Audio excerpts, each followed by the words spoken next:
नमस्कार, good evening. शाम के 7 बज रहे वक्त हो चला है सीधी बात का। मैं हूं आपके साथ मोनिका ग्रोवर। ईरान इजराइल के बीच जंग और भी ज्यादा तेज हो चली है।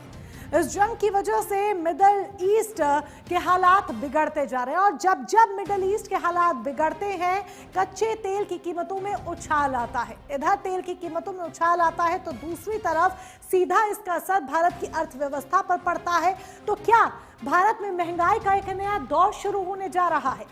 भारत अपनी जरूरत का 85% तेल आयात करता है। ऐसे में मिडल ईस्ट में अगर हालात ऐसे ही और ज्यादा बिगड़ते हैं तो क्या तेल की कीमतों में भारत में उछाल आएगा? एलपीजी के दाम ऑलरेडी बढ़ गए हैं, नई कीमतें लागू हो गई हैं। दूसरा, क्या रुपए पर दबाव बढ़ेगा? ये वो तमाम सवाल है भारत की अर्थव्यवस्था से जुड़े हुए जो आज देश की जनता के मन में है, क्योंकि पहला झटका जनता की जेब पर एलपीजी के बढ़े दामों ने दे दिया है। हालांकि कहा यह जा रहा है कई सालों बाद जाकर एलपीजी के दाम बढ़े हैं, लेकिन बढ़े तो हैं, इसने आम जनता के माथे पर एक चिंता की लकीर ला दी है। ऐसे में आज सीधी बात में बात न सिर्फ देश की अर्थव्यवस्था को लेकर हम करेंगे, बल्कि साथ ही डिफेंस के लिहाज से भी हम बात करेंगे कि भारत के लिए कितना जरूरी है इस जंग के बीच में अपने देश में चीजों को संभालना। इस जंग का भारत पर आखिर हर लिहाज से क्या होने वाला है impact? No one wants this situation and these circumstances, but we are forced to have this situation. Our situation is not good. Our condition is not good. We were attacked by United States and Zionist regime, unjust, and we have to defend ourselves, and we sacrifice for our land. We sacrifice for our dignity, we sacrifice for our morality, we sacrifice for our independence.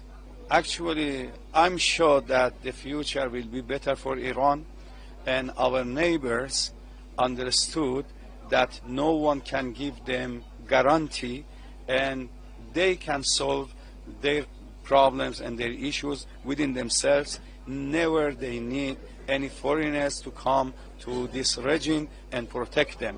Actually, the relationship and friendship between Iran and India beyond this time. Our relationship started 3,000 years ago. So this, our relationship will continue, I'm sure. And now we are in the certain circumstances, and I'm sure that it will be finished. And again, all nations will come together and they will continue their relationship.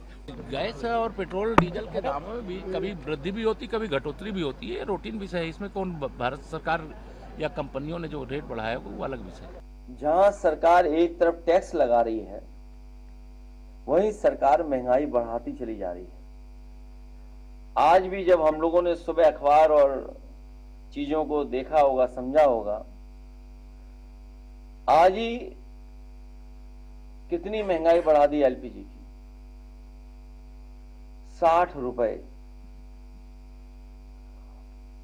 याद रखना, एक बार कोई चीज महंगी हो गई फिर दोबारा उसका रेट नीचे नहीं जाता है। हरदीप पुरी 2 टाइम जोन्स में काम करते हैं। जब दिन की शिफ्ट होती है तो कहते हैं सब कुछ ठीक है, सब चंगा है, कोई दिक्कत नहीं है, महंगाई नहीं होने दूंगा, लोगों पर बर्डन नहीं पड़ने दूंगा। रात की शिफ्ट शुरू हो जाती है, वो अमेरिका की शिफ्ट होती है। आधी रात को जब हिंदुस्तान सो रहा था, अमेरिका जाग रहा था और जेफरी का रेफरी हरदीप पुरी जाग रहा था, अचानक एलपीजी के दाम बढ़ जाते हैं। संकट इनको नहीं है, संकट मुझे और आपको है, उपभोक्ता को है। आज एलपीजी सीएनजी है, कल पेट्रोल डीजल होगा और परसों खाद्य सामग्री होगी। लगातार महंगाई बढ़ने वाली है। ये हम बार बार चेतावनी देते रहे सरकार को कि साहब तैयारी कीजिए, तैयारी कीजिए। सिलेंडर प्राइसेस इसी वजह से बढ़ी हैं। हम रूस से तेल और गैस खरीदते थे, हम ईरान से सस्ता तेल और गैस खरीदते थे। अमेरिका मोदी जी को डांट लगाता है, ट्रंप डांटता है, तुम इससे तेल नहीं खरीदोगे। वो कहते हैं हाँ जी हुजूर नहीं खरीदेंगे। इससे गैस नहीं खरीदोगे, हाँ हुजूर नहीं खरीदेंगे। तो खामियाजा तो देश की जनता को भुगतना पड़ रहा है ना। तो जंग मिडिल ईस्ट में, लेकिन वार भारत की जनता की जेब पर हो रहा है। ऐसे में कई सुलगते सवाल हैं जिनके इर्द गिर्द आज होने वाली है सीधी बात। एक एक कर वो सवाल आपके सामने रख रहे हैं। क्या मिडिल ईस्ट की जंग भारत में महंगाई का नया तूफान लेकर आएगी? इस पर विपक्ष भी हल्ला बोल रहा है। दूसरा प्रमुख सवाल, अगर कच्चा तेल $100 के पार गया तो क्या भारत की अर्थव्यवस्था पर एक बड़ा झटका लगेगा? यह सवाल अहम हो जाता है। तीसरा सवाल आपके सामने, क्या इस संकट से रुपया और कमजोर होगा और डॉलर और मजबूत? क्या रुपए पर दबाव बढ़ेगा? रुपए पर दबाव बढ़ेगा तो न सिर्फ महंगाई बल्कि पढ़ाई तक, जो बच्चे विदेश में पढ़ते हैं वो तक महंगी हो सकती है। चौथा, क्या भारत की ऊर्जा सुरक्षा मिडिल ईस्ट पर ज्यादा निर्भर होने की वजह से खतरे में है इस वक्त? पांचवा, क्या सरकार के पास ऐसा प्लान है जो जंग के असर से भारत की अर्थव्यवस्था को बचा सके? आखिर क्या रोड मैप है?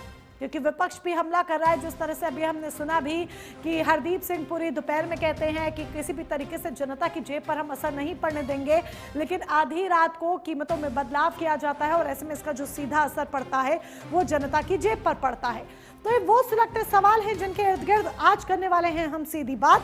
कई खास मेहमान हमारे साथ होंगे जिनसे हम चर्चा करेंगे। न सिर्फ बात हमारी होगी अर्थव्यवस्था के लिहाज से, ना सिर्फ हम अर्थव्यवस्था के लिहाज से बात करेंगे, बल्कि इसके साथ ही डिफेंस, रक्षा, इन तमाम मुद्दों पर भी आज होने वाली है सीधी बात। क्योंकि जहां जनता की जेब की बात हो रही है तो उसके साथ ही देश की बात करना, देश की सीमाओं की बात करना भी बहुत ज़्यादा ज़रूरी हो जाता है। तो ऐसे में इन तमाम पॉइंटर्स को लेकर आज हम सीधी बात करने वाले हैं। कई खास मेहमान हैं जो हमारे साथ इस चर्चा में जुड़ेंगे, इस चर्चा का हिस्सा बनेंगे। एक एक कर उनका परिचय भी हम आपसे करा देते हैं।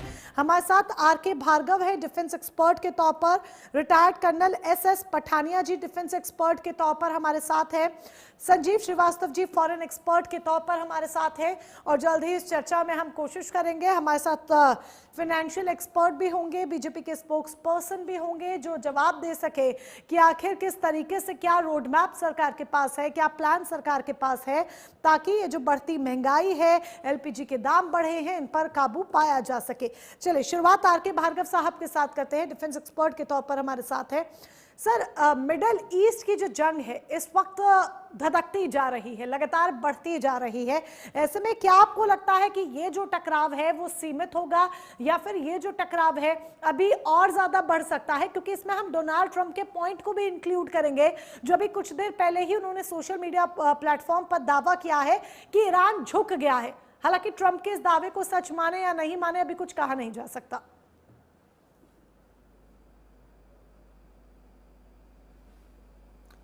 अनम्यूट कीजिए पहले sir please. R K. Bhargav sir unmute कीजिए, आपकी आवाज नहीं आ रही है।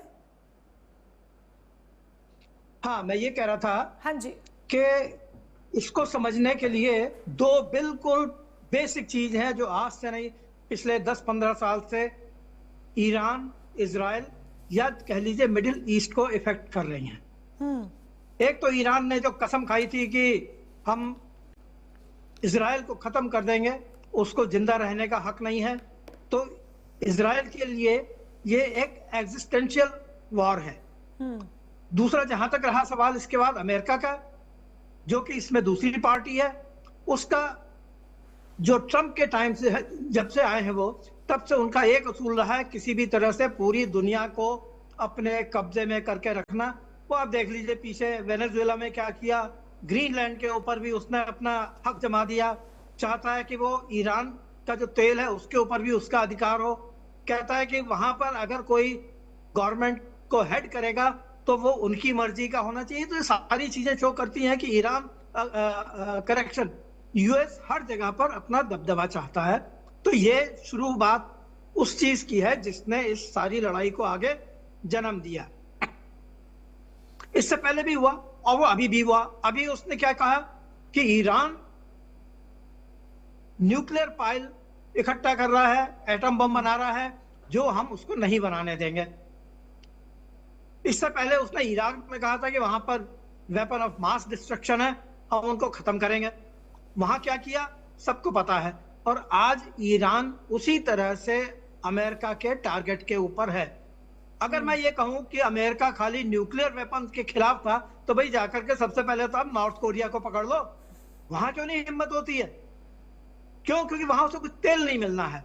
और दूसरे, वो जो वहां पर बैठा हुआ है डिक्टेटर, क्या कह लीजिए कि आधा पागल है, उसका कोई भरोसा नहीं कि अगर उसके पास है तो अमेरिका के ऊपर चला भी देगा। इसलिए वहां हिम्मत नहीं पड़ती। ईरान को पकड़ के बैठा है। क्यों? क्योंकि यहां उसको दबाने के बाद खाली ईरान ही नहीं बल्कि और जो दूसरे मिडिल ईस्ट के कंट्री हैं जहां तेल पैदा होता है, वहां अमेरिका अपना हक जमा करके रखेगा। तो ये तो है जो अभी लड़ाई जितनी शुरू हुई है, या जो अभी वार अभी आज की तारीख में है, उसका है। अब सवाल यह है कि ये कितने दिन तक चलेगी, कब इसमें डाउनफॉल आएगा, या कब इसमें कोई कमी आएगी। तो देखिए, ईरान की अगर आप हिस्ट्री को देखें तो ईरान एक लड़ाका देश है। वो वेनेजुएला की तरह नहीं है कि हाँ ठीक है, जो हो गया हो गया, हम उधर को उठा करके ले गए, कोई बात नहीं। ईरान वो देश नहीं है।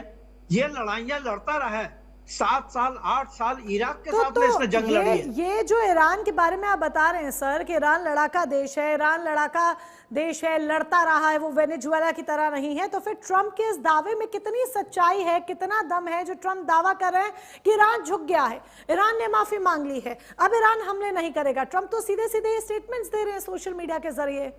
देखिए, ट्रंप के स्टेटमेंट को तो जिसे कहते हैं ना कि one should take with a pinch of salt, number 1 बात।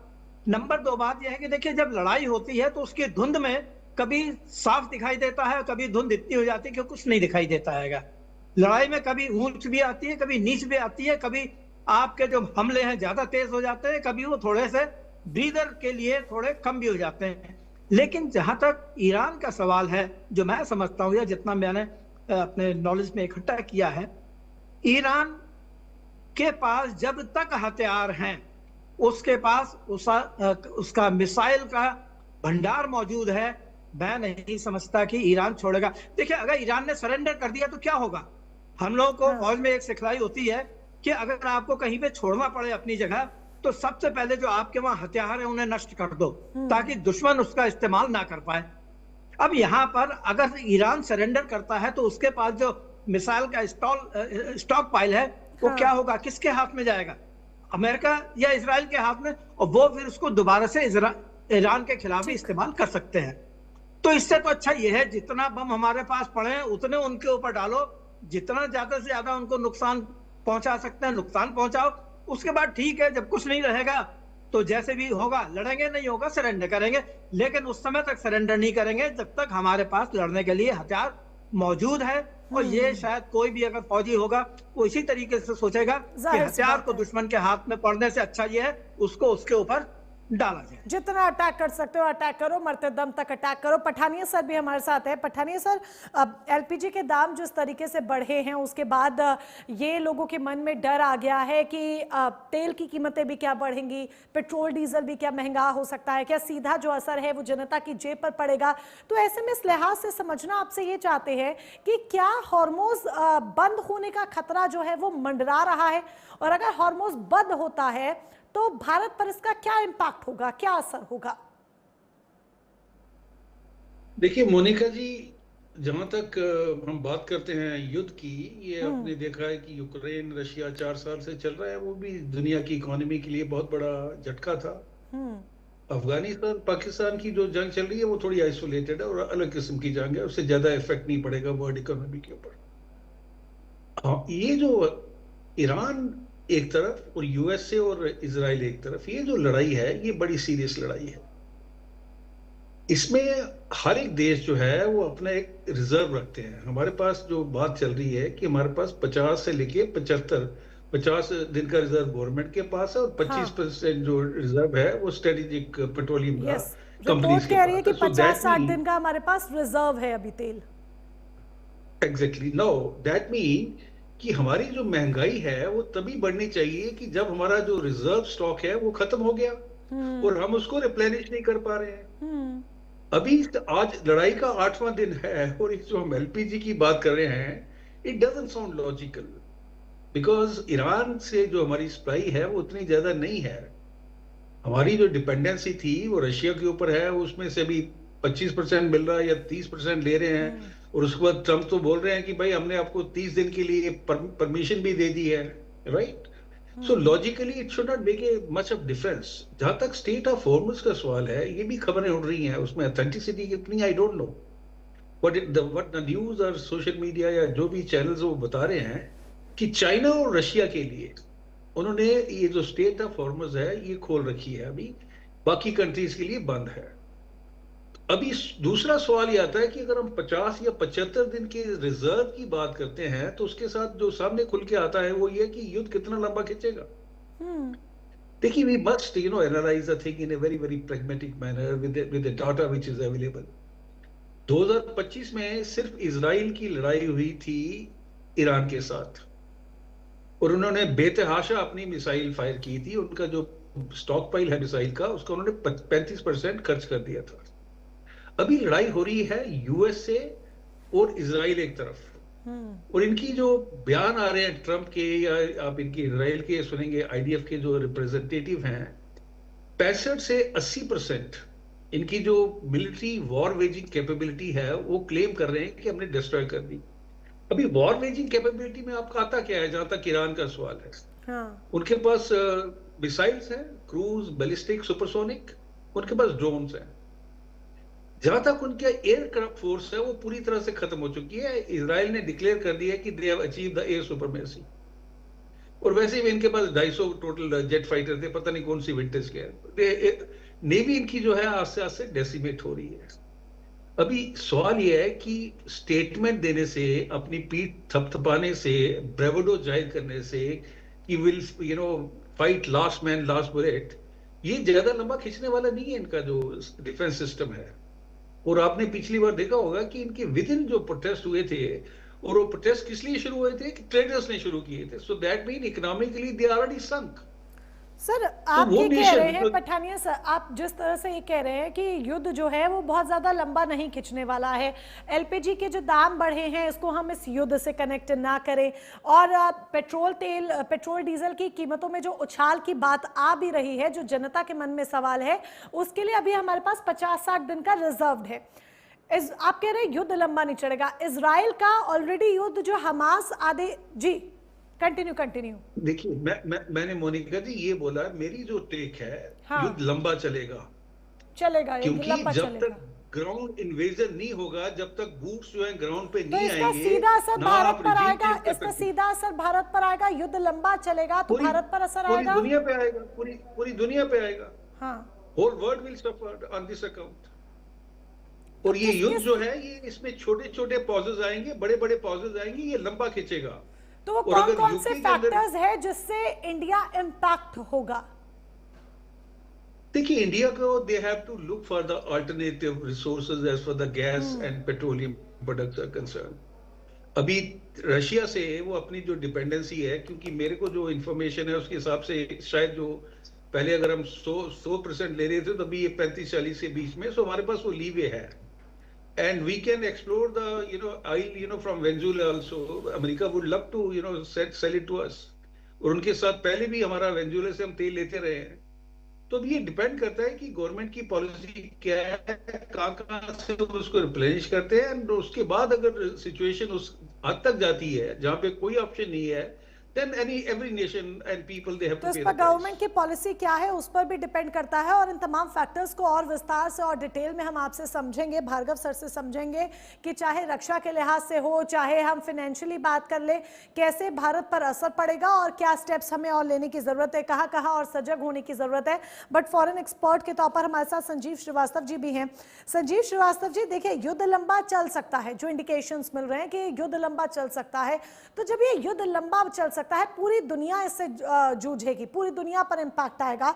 और जब हम अपने देश की बात करते हैं, अपने भारत माता की बात करते हैं, भारत देश की बात करते हैं, ईरान से ऊर्जा के लिहाज से हमारे बहुत पुराने रिश्ते हैं, इजराइल से भी हमारे बहुत अच्छे मजबूत संबंध हैं। ऐसे में भारत इन दोनों देशों के साथ एक कूटनीतिक बैलेंस कैसे बनाएगा, एक डिप्लोमेटिक बैलेंस कैसे बनाएगा? देखिए, भारत की जो विदेश नीति है, वेस्ट एशिया के संदर्भ में मिडिल ईस्ट रीजन जिसको हम कहते हैं, उस नाम से भी पुकारते हैं, वो उसमें जो हमारी नीति है बहुत उसमें संतुलन है। अभी आपने देखा कि हमारे प्रधानमंत्री श्री नरेंद्र मोदी इजराइल की यात्रा पर गए और आज का ये जो नया भारत है वो जो हमारे जो मिडिल ईस्ट रीजन के राष्ट्रों के साथ संबंध है उसको डीहाइफिनेट हमने कर लिया है।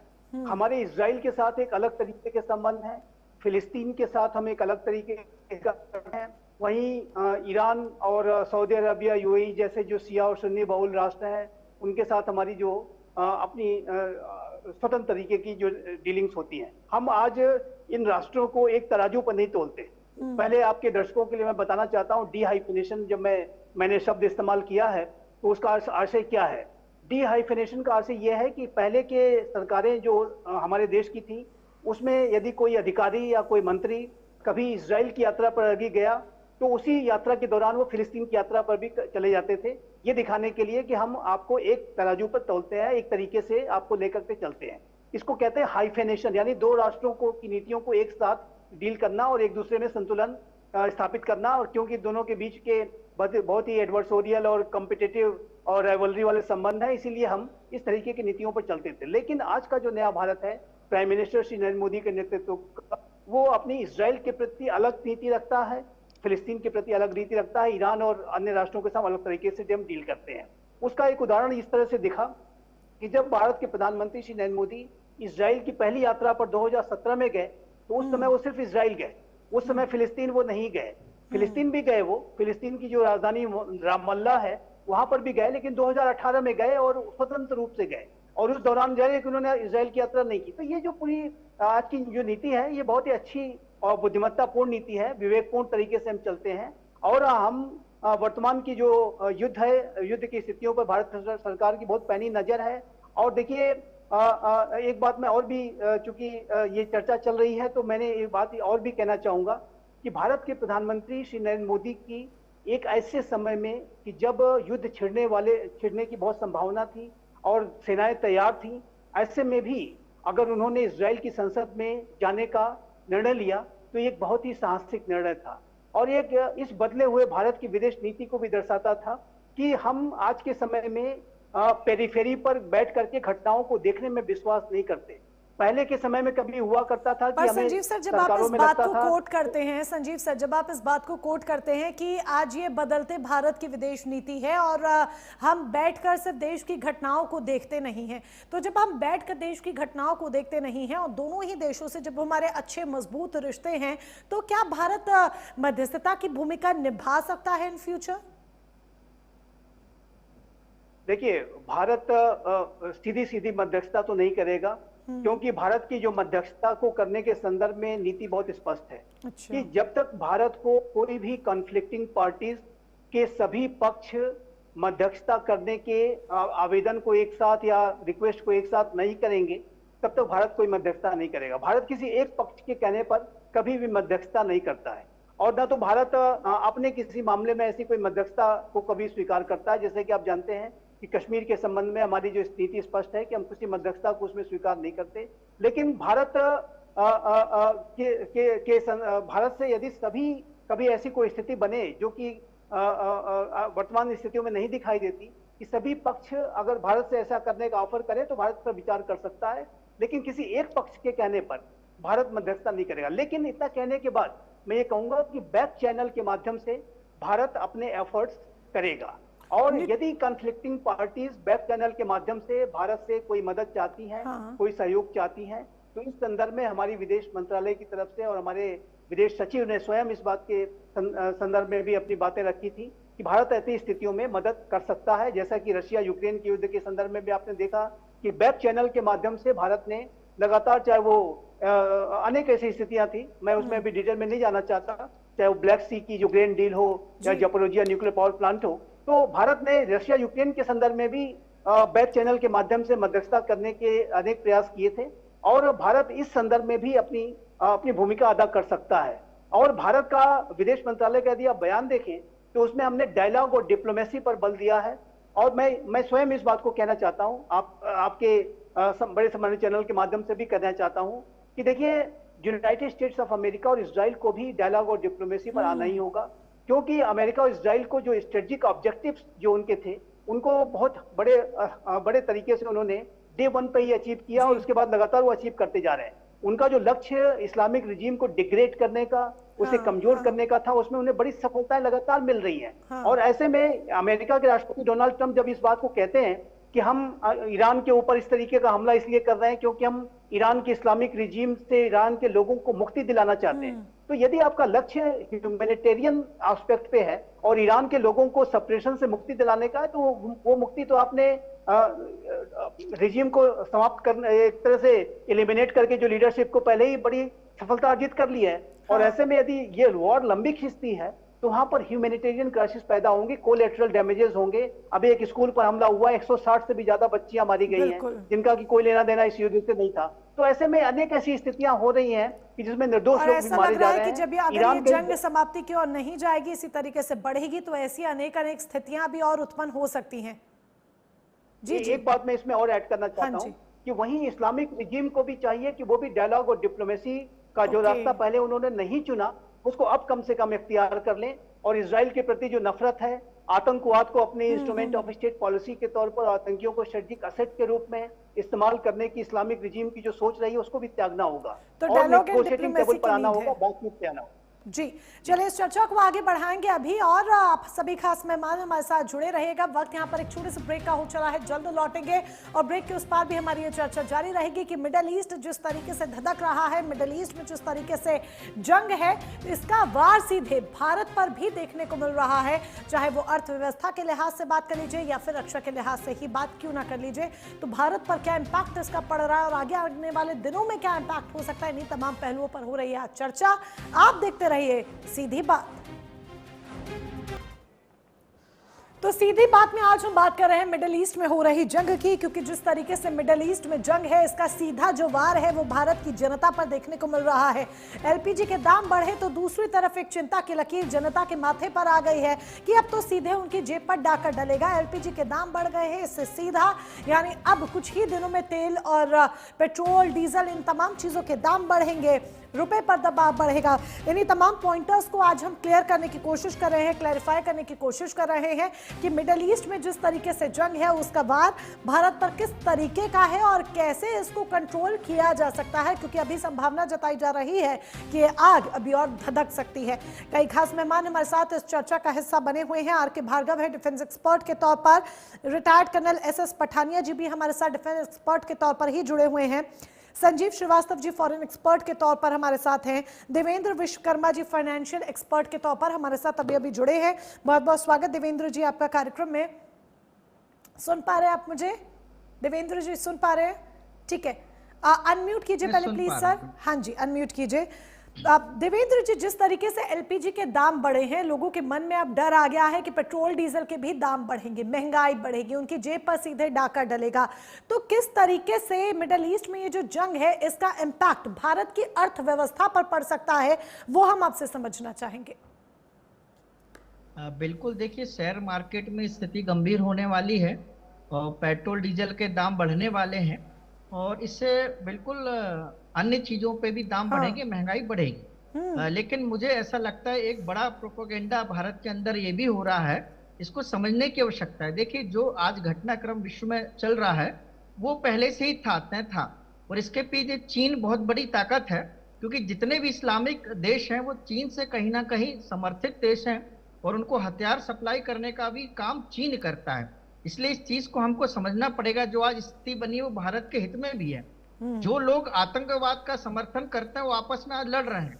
आज इस्लामिक देश देखिए आपस में ही ईरान का समर्थन नहीं कर रहे हैं। तो हमको अमेरिका की जो स्ट्रेटेजी है उसकी प्लानिंग का भी स्वागत करना पड़ेगा। ये स्थिति आज नहीं कल आती। आज भारत के अंदर प्रदेशों में आप देखिए क्या हो रहा है, ईरान के समर्थन में हो रहा है, यही अमेरिका के अंदर हो रहा है। तो जो आतंकवाद को समर्थन करते हैं, जो इजराइल के अंदर घुस के बच्चों को, महिलाओं को कत्ले आम किया है, उसमें ईरान का बहुत बड़ा हाथ है। अगर फिलिस्तीन की बात करते तो ईरान उसको आर्थिक मदद करता है, सैन्य मदद करता था। तो मुझे लगता है भारत को घबराने की आवश्यकता नहीं है। हमारी सरकार तैयार बैठी हुई है।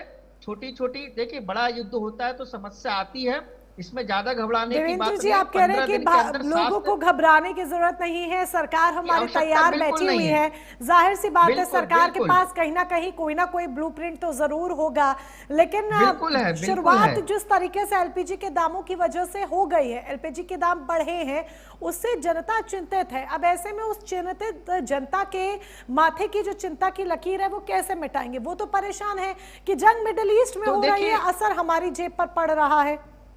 केवल भारत में नहीं, अमेरिका में हो रहा है, यूरोप के देश में हो रहा है, चीन भी परेशान है, क्योंकि ईरान के तेल का जो कच्चा ऑयल है 90% तो चीन को जाता था। तो केवल भारत की समस्या नहीं है, विश्व की समस्या है ना? ये हमको समझने की आवश्यकता है। लेकिन जो समस्या का समाधान हो रहा है वो भारत की भी समस्या थी।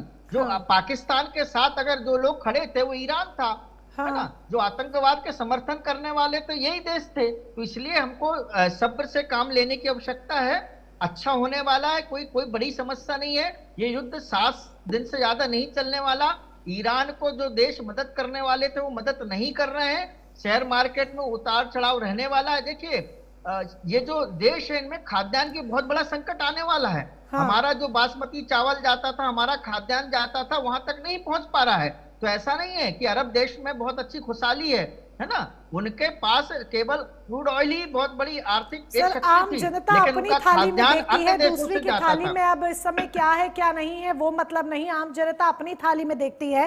तो क्या उनको पता है ये देश भारत के लिए भी खतरा था, ये अमेरिका के लिए भी खतरा है। ये इसके पीछे जिन देशों की साजिश है वो चीन है। ये चीन समर्थित देश है। आप देखिए भारत को किस तरह, नेपाल को भारत के विरोध किया, बांग्लादेश को भारत के विरोध किया, श्रीलंका को भारत के विरोध किया। ये सब चीज हमको समझने की आवश्यकता है। पर्दे के पीछे क्या, पर्दे के आगे क्या, समझने की आवश्यकता है। हमारी इकोनॉमी पॉलिसी, हमारी पॉलिटिकल पॉलिसी बहुत मजबूत है। बिल्कुल, इसमें केवल तेल के दाम ऊपर नीचे होते हैं, इससे परेशान होने की आवश्यकता नहीं है। अगर अरब देशों का तेल नहीं बिकेगा तो उनको भी आर्थिक संकट आने वाला है। इसलिए इस देश की जनता को थोड़ा सब्र रखना पड़ेगा। बहुत अच्छी प्लानिंग है। जो आज स्थिति बन रही है ये होनी ही चाहिए, क्योंकि जिस तरह से इन्होंने हथियार अपने पास रख लिए थे। तेल की बात जब देवेंद्र जी जब तेल की बात कर रहे हैं, देवेंद्र जी जब तेल की बात कर रहे हैं, भारत बड़ी मात्रा में तेल आयात करता है।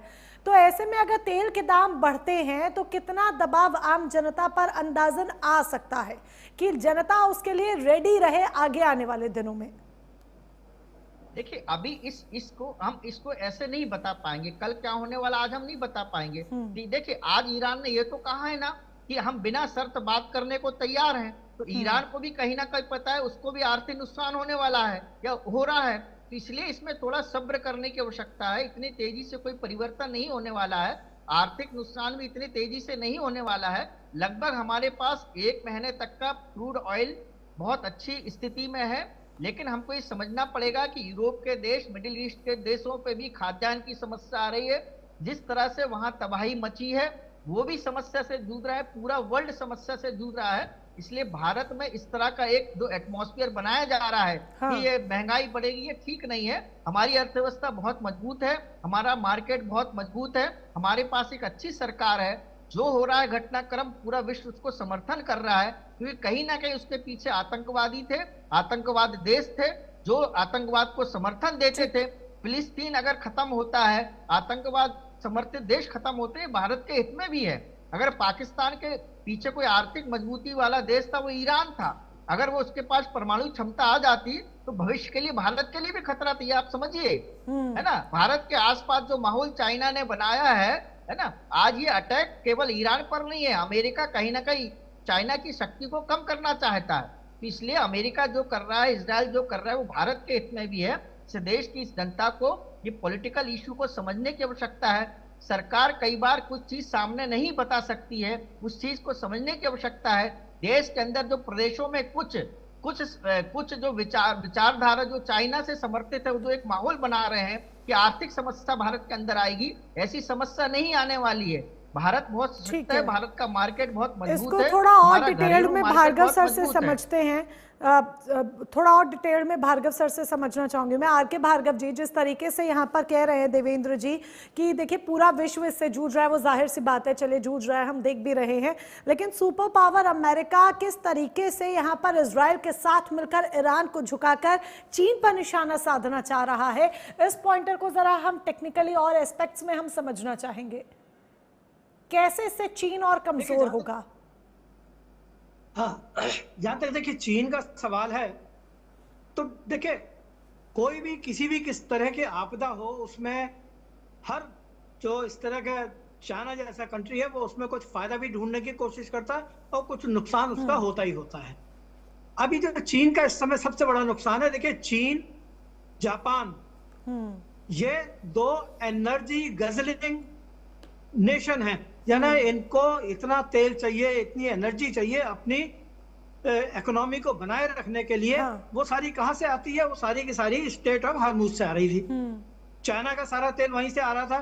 चाइना ने बहुत कोशिश की थी कि वो ईरान के साथ में डायरेक्ट उसकी रेल रोड लिंक बन जाए तो उसको तेल वहां डायरेक्ट पहुंच जाएगा, वो नहीं हुआ। तो उसका तेल सारा घूम करके नीचे से होकर के जा रहा था। इसी तरह जापान भी जा रहा था।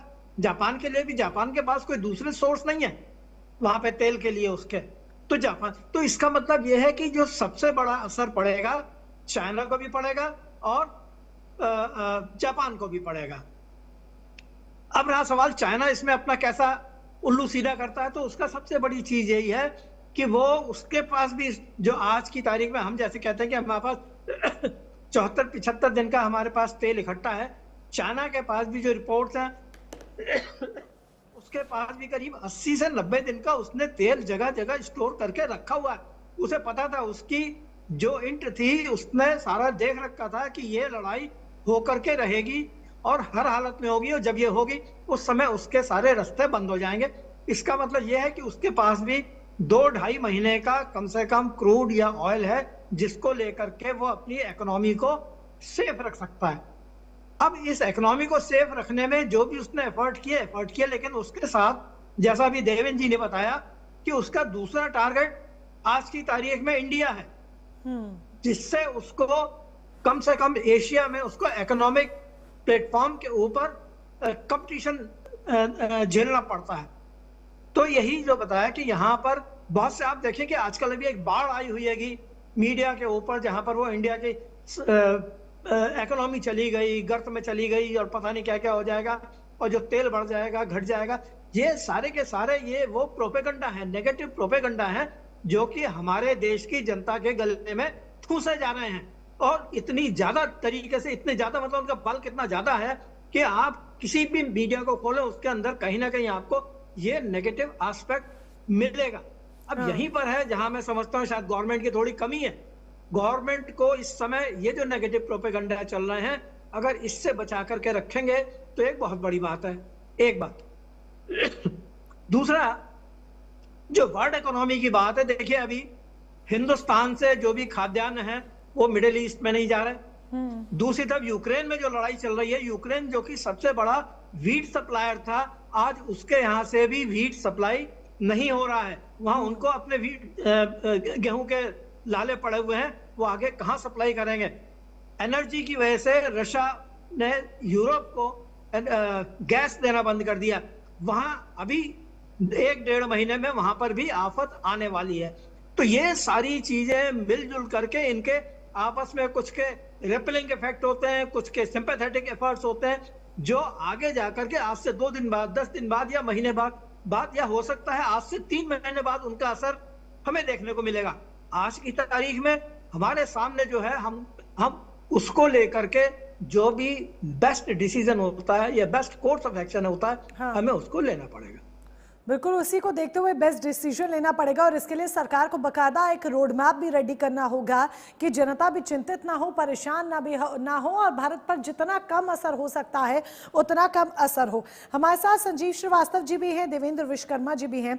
संजीव जी, देखिए क्या आपको लगता है कि एक ग्लोबल चेन सप्लाई, अगर ये जो टकराव और बढ़ता है और जिस तरीके से भार्गव साहब भी समझा रहे हैं, एक ग्लोबल चेन सप्लाई टूट सकती है, इससे हर एक देश पर असर पड़ेगा। ऐसे में भारत को अपनी नीति क्या बनाने की जरूरत है, किस तरह की नीति हमें रखनी चाहिए ताकि हमारे देश की जनता भी परेशान ना हो, अन्य देशों से जो हमारे संबंध है वो संबंधों में भी खटास ना आए? भार्गव सर ने कहा, मैं बिल्कुल सहमत हूँ। और देखिए, सप्लाई चेन्स कभी टूटती नहीं है, टूटेंगी, उसमें स्ट्रेस आउट जरूर आता है, डिसरप्शंस जरूर आते हैं, लेकिन उसको बनाना शायद है कि किसी भी राष्ट्र के लिए और सभी राष्ट्रों के लिए, अंतर्राष्ट्रीय समुदाय के लिए एक वाइटल नेसेसिटी है। हाँ। और उसको अगर उसमें मान लीजिए थोड़ा अवरोध आ भी जाता है या थोड़ी वॉलेटिलिटी आ भी जाती है, तो उसका असर ये नहीं है कि वो हमेशा के लिए वैसे ही रहेगी और टूट जाएगी, ऐसा नहीं मानता मैं, और ये हो भी नहीं सकता है।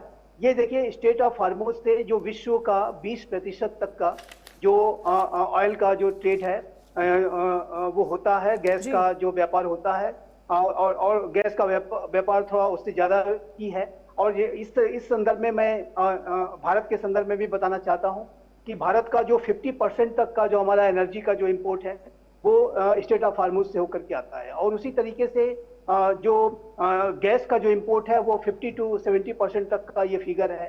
तो ये भारत के लिए भी बड़ी चिंता की बात है कि स्टेट ऑफ हार्मोज अगर इस तरीके के अवरोध का सामना कर रहा है, हालांकि उसमें अभी पूरा ब्लॉकेट नहीं हुआ है, इस तरीके की भी रिपोर्ट्स हैं, लेकिन अगर स्थितियां और अधिक बिगड़ेंगी तो ऐसे में ये आगे जो बोले ये जो पूरा रूट है वो बाधित रहेगा। और इससे आप ऑलरेडी देख रहे हैं कि हमारे जो गैस के जो प्राइसेस है उस पे इम्पैक्ट उसका ऑलरेडी आ गया है, और एनर्जी जो ऑयल का और डीजल का जो प्राइस है वो भी बढ़ सकता है। तो ये जो पूरी सिचुएशन है वो भारत के लिए भी अच्छी नहीं है।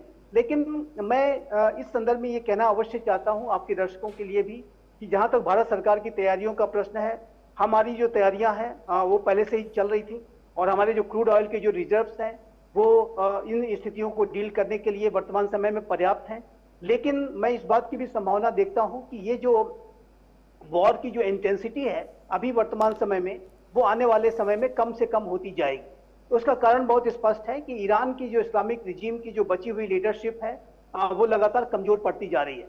उसके पास जो है जो उसका जो फायर पावर है, उसकी जो नेवी हो, चाहे उसकी एयरफोर्स हो, चाहे उसकी ग्राउंड फोर्सेस हो, सबके ऊपर अमेरिका बड़ी से बड़ी कार्रवाई करते जा रहे हैं और उसको लगातार जो है वो खोखला करते जा रहे हैं, वीकेंड करते जा रहे हैं। तो ऐसे में ये जो इस्लामिक रिजीम है वो कुछ दिनों तक जरूर रिटेलिएशन जरूर जारी रख सकती है, लेकिन बहुत प्रोलॉन्ग तरीके से रिटेलिएशन कर नहीं सकते।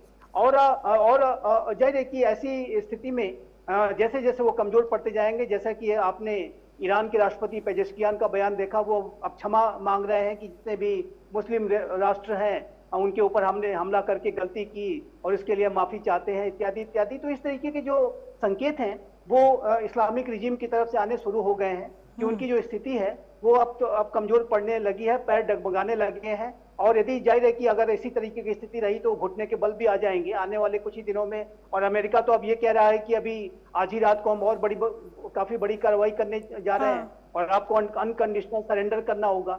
तो ये जो बात है, अमेरिका का प्रेशर और इजराइल का प्रेशर लगातार जारी है। और मैं इसको ऐसे कहूंगा कि बाई ईच पासिंग आवर, हर एक घंटे के साथ साथ उनकी जो शक्ति है वो क्षीण होती जा रही है, क्योंकि बहुत ही मैसिव और बहुत ही शक्तिशाली मिलिट्री कैंपेन अमेरिका और इजराइल ने अनप्रेसिडेंटेड तरीके से चला रखा है। तो ऐसा नहीं, ये जो रिजीम है ज्यादा टिक नहीं पाएगी। लेकिन इतना कहने के बाद मैं अवश्य कहूंगा कि इस रिजीम के पास आज 8वां दिन है इस युद्ध का, उसको नेगोशिएटिंग टेबल पर बातचीत के लिए कदम बढ़ाने चाहिए, डायलॉग और डिप्लोमेसी के रास्ते ओपन करने चाहिए। और वहीं मैं अमेरिका और इजराइल के लिए भी एक बात कहना चाहता हूं कि देखिए, अमेरिका के राष्ट्रपति डोनाल्ड ट्रंप इस बात को हमेशा से कहते रहे कि वो ईरान की इस्लामिक जो रिजीम से वहां के लोगों को मुक्त कराना चाहते हैं। तो इस्लामिक रिजीम को तो आपने काफी क्षति पहुंचा दी है, तो ऐसे में वहां के लोगों के हितों को ध्यान में रखते हुए अमेरिका को भी डायलॉग और डिप्लोमेसी के ऑप्शंस ओपन करने होंगे। और अल्टीमेटली मेरा मानना है कि ये नेगोशिएटिंग टेबल पर बातचीत के माध्यम से, डायलॉग डिप्लोमेसी के माध्यम से पे आना ही होगा, उससे ही आगे का रास्ता निकलेगा। और ये युद्ध मैं बहुत प्रोलॉन्ग तरीके से होते हुए नहीं देखता, और इंसर्जेंसी अवश्य हो सकती है अगर वहां पर इससे ऐसी स्थितियां बनी रही तो ये जो इस्लामिक रिजीम के जो एलिमेंट्स हैं वो यहाँ वहाँ ग्रुप फॉर्म करके कोई आतंकवादी संगठन खड़ा करके वो जरूर थोड़े बहुत हमले करते हैं, लंबे तरह तक कर सकते हैं। लेकिन ये जो वॉर है, जो 8वां दिन हम काउंट कर रहे हैं कि 1, 2, 3, 4, 5, 6, ये बहुत लंबा नहीं चलते हुए मैं देखता। और इसकी जो इंटेंसिटी आगे आने वाले समय में धीरे-धीरे कम होती जाएगी। लेकिन ईरान आइसोलेटेड है, ईरान के साथ कोई नहीं खड़ा है। रशिया यूक्रेन का युद्ध 4 वर्षों से भी ज्यादा समय तक यदि चल रहा है तो उसके पीछे रीजन ये है कि यूक्रेन के पीछे अमेरिका और नाटो खड़े हैं। तो इस वजह से ये 4 वर्षों से ज्यादा लंबा चला, नहीं तो यूक्रेन के लिए भी 10 से 15 दिन के अंदर ही ये युद्ध समाप्त हो जाता। तो वही बात ईरान के संदर्भ में है कि ईरान के साथ कोई नहीं खड़ा है और उसकी शक्ति क्षीण होती जा रही है। और इसकी जो वॉर की इंटेंसिटी है वो वक्त के साथ धीरे धीरे कम होती जाएगी। देवेंद्र जी, वॉर की इंटेंसिटी माना जा रहा है कि वक्त के साथ धीरे धीरे कम होती जाएगी, लेकिन 50-60 दिन का लगभग जो अंदाजा लगाया जा रहा है कि इतना तो ये युद्ध चलेगा ही चलेगा। तो जिस तेल को लेकर इतना बड़ा संकट है और इस को लेकर जो तमाम तरह के सवाल, तमाम तरह के लोगों के मन की चिंताएं हैं, जिस पर हम विशेष तौर पर डिस्कशन भी कर रहे हैं, सवाल ये कि क्या भारत के पास उतनी पर्याप्त मात्रा में तेल रिजर्व्ड है कि लोगों को आगे आने वाले वक्त में संकट का सामना ना करना पड़े? जब हम बात कर रहे हैं कि महंगाई दर बढ़ेगी, तो हाँ, वो संकट जनता की जेब पर उतना ना पड़े कि जनता सोचने पर मजबूर हो जाए। देखिए, बिल्कुल सरकार ने ये बहुत मजबूती के साथ काम किया इस ओर, इसलिए चिंता करने की आवश्यकता नहीं है, क्योंकि जो भी घटनाक्रम हो रहा है ये भारत को पता था। अगर अफगानिस्तान ने पाकिस्तान पे अटैक किया, ये भी बहुत अच्छी पॉलिसी अमेरिका की थी, ये हमको समझना पड़ेगा, है ना। इसलिए चिंता करने की आवश्यकता नहीं है। वो ये नहीं बोल रहा कि 17 लाख लोग भारत की खाड़ी के देशों में रहते हैं, किसी पे आंच नहीं आई है। आप देखिए, ईरान में भी 10,000 लोग भारतीय हैं, किसी पे आंच नहीं आई। ये हमारी गवर्नमेंट की पॉलिसी थी, है ना। ये प्रोपोगेंडा इस देश के अंदर जो कम्युनिस्ट समर्थक लोग हैं वो ये ऐसा माहौल बनाना चाहते हैं भारत के अंदर। देखिए, भारत से ज्यादा चीन को नुकसान होने वाला है, ठीक है। चीन को ज्यादा समस्या है इस युद्ध से, क्योंकि वो जो दूसरे देशों में सामान बेचता है वो सब डंप पड़ा हुआ है ना। अमेरिका को, यूरोप के देश, जब हम यूक्रेन की बात करते हैं तो यूक्रेन के पीछे पूरा यूरोप है, अमेरिका खड़ा था, इसलिए वो युद्ध चल रहा है। लेकिन ईरान के पीछे ना रशिया खड़ा है ना चाइना खड़ा है। चाइना उसको मदद कर रहा है, सैन्य के तौर पर मदद कर रहा है, लेकिन वो डायरेक्टली मैदान में नहीं आ पा रहा है क्योंकि उसकी मजबूरी। अगर वो डायरेक्टली मैदान में आ जाएगा, अमेरिका यही चाहता है। अमेरिका किसी ना किसी माध्यम से, एक तरफ से रशिया को यूक्रेन के सामने कमजोर कर दिया है, वो चाइना के जो समर्थक देश हैं, जो चाइना के पीछे खड़े हैं, जो इस्लामिक कंट्री हैं, उनको कमजोर करने के लिए काम किया है। देखिए, हमको कभी ये नहीं भूलना चाहिए कि इजराइल के साथ क्या हुआ था, किस तरह का आतंकवादी हमला वहां हुआ था। अगर भारत के साथ हो जाता तो क्या होता। चाइना की पॉलिसी देखिए, बांग्लादेश को हमसे अलग कर दिया उसने हमारे विरोध में, श्रीलंका को हमारे विरोध में, नेपाल को हमारे विरोध में। ऐसे समय हमारे कौन साथ देगा? तो ये भारत के अंदर एक पॉलिसी चल रही है लोगों को बहकाने की कि महंगाई बढ़ेगी, आप बोलो, आप विरोध में आइए। क्यों? अगर ईरान में कोई घटनाक्रम होता है तो उत्तर प्रदेश में इसका क्यों विरोध होता है? ये समझने की आवश्यकता है, स्ट्रेटेजी को समझने की आवश्यकता है। भारत में ऐसा वातावरण बनाने की कोशिश की जा रही है, हमें कोई आर्थिक हानि नहीं होने वाली, हम आर्थिक रूप से मजबूत हैं, हमारा बाजार मजबूत है। हमसे ज्यादा समस्या यूरोप के देश को है, चाइना को, रशिया को है। हम market based economy, Indian based economy है, हम एफडीआई के बेस पर नहीं है, इसलिए कोई ऐसी समस्या नहीं है। इस हमले से आतंकवाद को कमजोर हुआ, ये हमको समझना पड़ेगा। जो लोग आतंकवाद को हथियार दे रहे थे, अगर ईरान परमाणु क्षमता वाला देश हो जाता और वो अन्य देश को करता, फिर क्या होता? ये सोचिए ना आप। जो पूरे विश्व के अंदर एक इस्लामिक कंट्री जो आतंकवाद को समर्थन कर रही थी, जो पावर में आ रही थी, उसको कहीं ना कहीं इजराइल और अमेरिका ने कमजोर किया है। ये भारत के हित में है ना। तो भारत को इसका समर्थन करना चाहिए। हम इजराइल के साथ खड़े हैं, हमारी इकोनॉमी पॉलिसी मजबूत है, क्योंकि कल ये हमारे साथ भी हो सकता है, तो हमारे साथ कौन खड़ा होगा? इसलिए जो लोग ये वातावरण भारत के अंदर फैला रहे हैं कि भारत में महंगाई बढ़ेगी, कुछ नहीं बढ़ने वाली है। हम सशक्त हैं, कोई भी युद्ध होता है तो उससे पूरी इकोनॉमी, वर्ल्ड इकोनॉमी प्रभावित होती है। पिछले 2-3 वर्षों से आप देखिए ये हो ही रहा है और ये युद्ध होने ही वाला था। भविष्य में अगर चीन खुल के आ जाता है तो वर्ल्ड वॉर की और संभावना है। इसलिए मैं इस देश के लोगों को कहूंगा, हम आर्थिक रूप से मजबूत हैं। मार्केट ऊपर नीचे होता है, ट्रम्प साहब एक स्टेटमेंट देखते हैं, मार्केट ऊपर नीचे होता है, शेयर मार्केट, सोना बढ़ रहा है, इसलिए कोई खाद्यान्न में मजबूत है। अरब देश अगर 15 दिन 1 महीना युद्ध और चलाते हैं तो भुखमरी की स्थिति में आएंगे। ये भी हमको समझना पड़ेगा, क्योंकि खाद्यान्न अन्य देशों से अरब के पास जाता है, वो तेल में ही उनके पास आर्थिक मजबूती है, लेकिन बाकी खाद्यान्न अन्य देशों से आता। अगर ऐसी स्थिति वो माफी नहीं मांगेंगे, समर्थन में हथियार नहीं डालेंगे, तो उनकी स्थिति और ही भयानक होने वाली। इसलिए मुझे लगता है कि 7 से 10 दिन के अंदर ये युद्ध खत्म होगा। ईरान ने बोल भी दिया है कि हम बातचीत करने को तैयार हैं। जी बिल्कुल, तो यानी कि उम्मीद जताई जा रही है कि चलिए युद्ध की जो इंटेंसिटी है वो कम होगी, या युद्ध जो है वो जल्दी खत्म हो जाएगा। और भारत के इम्पैक्ट की जब हमने बात की तो बहुत अच्छी तरीके से देवेंद्र जी आपने भी यहाँ पर समझाया, भार्गव सर और संजीव सर सभी ने अपने अपने पॉइंटर्स रखे। आप सभी खास मेहमान हमारे साथ जुड़े, उसके लिए बहुत बहुत शुक्रिया आपका। तो यानी कि मिडिल ईस्ट में जिस तरीके से जंग इस वक्त देखने को मिली है, ये जंग अभी बहुत लंबी तो नहीं कह सकते कि बहुत लंबी जाएगी, लेकिन हाँ इसकी जो इंटेंसिटी है वो वक्त के साथ कम जरूर होती जाएगी। और इसके इंपैक्ट की बात करें तो पूरी दुनिया पर इसका इंपैक्ट देखने को मिलेगा। और जब हम भारत देश की बात करते हैं तो हम एक मजबूत अर्थव्यवस्था वाला देश है। ऐसे में जनता की जेब पर वो डाका नहीं पड़ेगा जिस डाके को लेकर, जिस संकट को लेकर तमाम तरह की अफवाहों का बाजार भी गर्म है। हाँ, शेयर मार्केट में उछाल जरूर देखने को मिलेगा, लेकिन इसका मतलब ये नहीं कि जनता पर भी इसका एक बड़ा इंपैक्ट लंबे वक्त तक देखने को मिले। भारत सरकार के पास इसके लिए बाकायदा एक पूरा ब्लूप्रिंट है। फिलहाल सीधी बात में बस इतना ही। नमस्कार।